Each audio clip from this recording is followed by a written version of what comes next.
내가 이 집을 못 팔아가지고 평생 여기 살아야 되는 건 아닐까 이런 불안한 감정까지 들더라고요.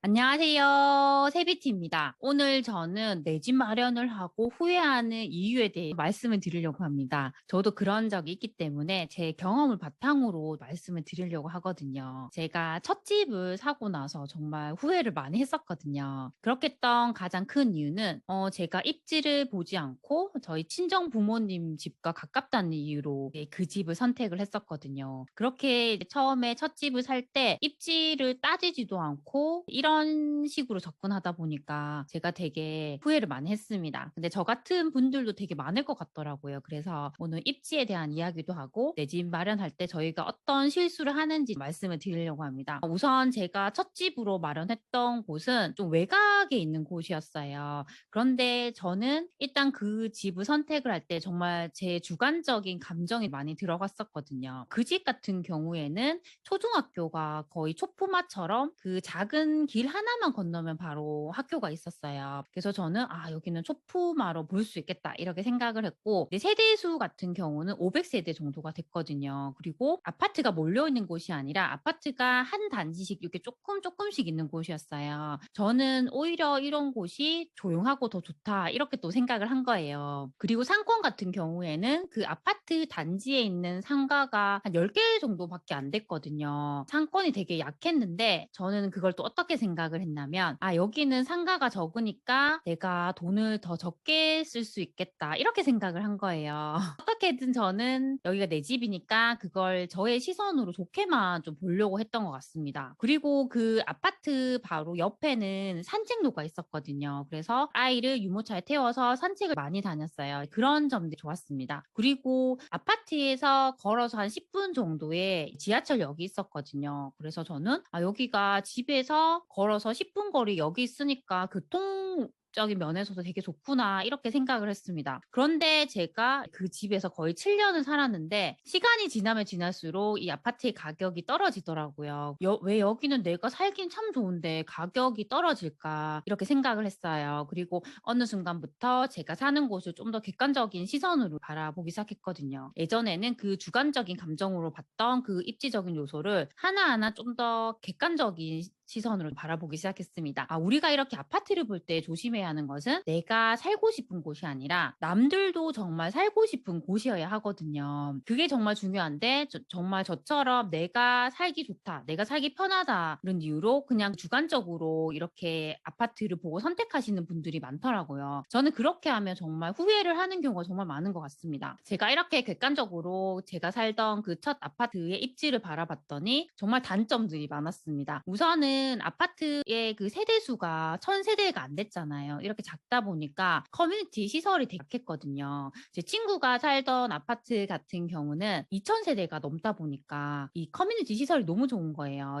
아파트를 보면 1 층에는 차가 다니지 않고 정말 커뮤니티 시설에 골프장도 있고 수영장까지 있더라고요. 그걸 보면서 정말 차이가 많이 난다는 걸 알게 됐습니다. 그리고 상권 같은 경우에 저는 상가가 많이 없어서 돈을 적게 쓰니까 좋다고 생각을 했는데, 이게 다른 분들의 시선에서 보면 상가가 많이 없으면 뭐 차를 가지고 상권이 많은 곳으로 이동을 해야 하잖아요. 근데 그런 곳으로 가면 요즘에는 주차하기도 되게 힘들잖아요. 그런 것보다는 당연히 내가 사는 아파트에서 걸어서 이렇게 이용할 수 있는 상가가 많으면 더 선호를 하겠더라고요. 그래서 이게 상가가 적은 것도 단점일 수 있다는 걸 알게 됐습니다.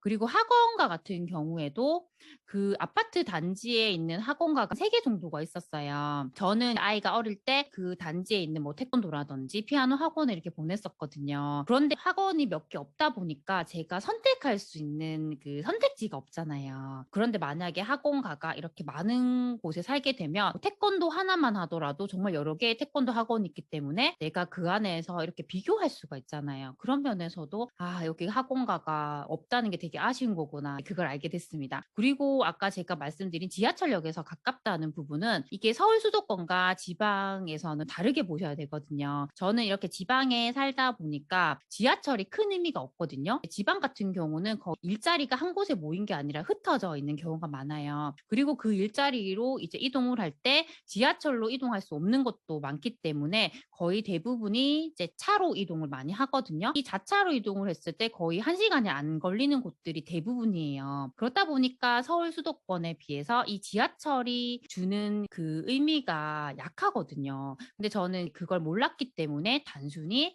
지하철과 가까우니까 여기는 입지가 좋은 거라고 생각을 했습니다. 그리고 아까 말씀드린 그 산책로가 있다고 했잖아요. 이렇게 산책로나 자연환경 같은 요소들은 상권과 학군과 교통과 같은 요소들이 잘 갖추어졌을 때 비로소 이 자연환경이 요소가 더해지면서 빛을 발하게 되거든요. 그런데 저희가 자연환경 하나만 좋아가지고는 입지가 좋다고 말할 수가 없거든요. 제가 살던 아파트 같은 경우는 상권도 약하고 학군과도 약하고 교통이 그렇게 좋은 것도 아니잖아요. 그렇다 보니까 자연환경이 뭐 잘 돼 있다 하더라도 그게 크게 그 역할을 하지 못했던 것 같더라고요. 그리고 학군 같은 경우는 그 아파트 같은 경우는 거의 초품화였거든요. 그런데 그 학교 같은 경우에 고학년으로 갈수록 계속 학생 수가 줄어들더라고요. 제가 알고 봤더니 중고등학교 같은 경우에 근처에였고 멀리 가야 되는데 그 학교들도 그 동네에서 선호하는 학교가 아닌 거예요. 그렇다 보니까 고학년이 되기 전에 학부모들이 더 입지가 좋고 학군이 좋은 곳으로 이사를 많이 가시더라고요. 그렇게 하면서 학생 수가 고학년이 갈수록 줄어들더라고요. 저희가 보통 입지가 좋고 학군이 좋은 동네들은 고학년이 될수록 학생 수가 더 늘어나요. 그렇게 되면서 자연스럽게 반수가 늘어나게 되거든요. 근데 제가 살던 그 아파트는 반수가 점점점 줄어드는 거 보니까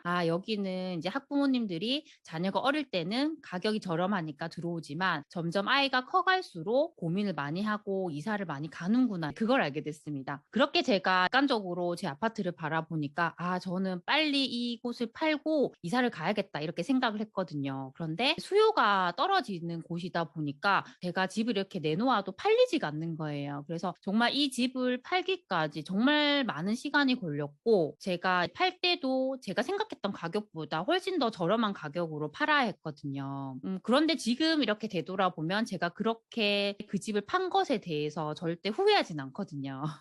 제가 그때 느꼈던 감정은 제가 집을 내놨는데 집을 보러도 오지 않으니까 내가 이 집을 못 팔아가지고 평생 여기 살아야 되는 건 아닐까 이런 불안한 감정까지 들더라고요. 그렇게 하면서 저는 좀 더 입지를 볼 때도 내가 주관적으로 내가 그냥 살기 편하다고 좋은 곳이 아니라 객관적으로 입지를 하나하나 따지게 되더라고요. 그래서 지금은 제가 아파트를 살 때도 이런 입지적인 요소를 중요하게 생각을 하게 되었습니다. 오늘은 이렇게 제 경험을 말씀드리면서 사람들이 내 집 마련을 하고 나서 후회하는 이유에 대해서 말씀을 드렸거든요. 저 같은 분들이 저는 정말 많을 거라고 생각을 하거든요. 내가 최대한으로 내 집 마련을 하고 나서 후회를 하지 않기 위해서는 좀 더 주관적인 감정을 배제시키는 게 저는 중요하다고 생각을 하거든요. 그리고 내가 꼭 이 집을 사지 않더라도 많은 이제 비교 대상이 되는 집들을 보러 다니는 게 저는 중요하다고 생각을 하거든요. 저 같은 경우도 제가 돈이 없더라도 항상 전국에 있는 많은 도시들을 보러 다녔어요. 그 도시들을 볼 때 항상 뭐 1등인 아파트, 2등인 아파트, 3등인 아파트 이렇게 다양한 아파트들을 보거든요. 이렇게 보게 되면 상대적으로 왜 여기가 1등인지 여기가 2등인지 이런 차이를 저희가 알게 되거든요. 결국에는 입지라는 것도 상대적인 개념이거든요. 여기가 더 비싼 이유는 여기가 상대적으로 어떤 입지적인 요소가 더 좋기 때문에 또 수요가 몰리면서 더 비싸게 된 거예요. 그래서 내가 꼭 이 집을 사지 않더라도 내가 자주 이렇게 다니면서 이 아파트들을 보게 되면 입지가 좋은 곳들의 모습이 떠오르게 돼요. 그렇게 되면 내가 나중에 내 집을 선택을 하시더라도 좀 더 이렇게 입지가 좋은 곳들을 찾을 수가 있거든요. 평소에도 이렇게 내가 다닐 때 이제 아파트들을 좀 더 유심히 보면서 이런 입지적인 요소를 좀 잘 보셨으면 좋겠습니다. 그리고 최근에 제가 구독자 6천 명이 되었거든요. 처음에 이렇게 유튜브를 시작하고 나서 거의 1년 동안 구독자가 100명이 되지 않았어요. 그래서 저는 유튜브를 계속 해야 되나 말아야 되나 이런 고민을 많이 했었거든요. 그런데 지금 제가 구독자가 6천 명이 넘었다는 게 믿기지가 않더라고요. 이렇게 된 것은 정말 제 영상을 계속적으로 봐주시는 구독자 여러분 덕분이라고 생각을 하거든요. 제가 최근에 제 커뮤니티에 6,000명 이벤트를 공지를 했어요. 그거 보시고 시간이 되시는 분들은 참여를 해주셨으면 좋겠습니다. 그리고 앞으로도 제가 더 좋은 영상으로 그 은혜에 보답하도록 하겠습니다. 항상 제 영상을 시청해줘서 정말 감사드립니다. 그럼 다음 시간에 만나요. 안녕.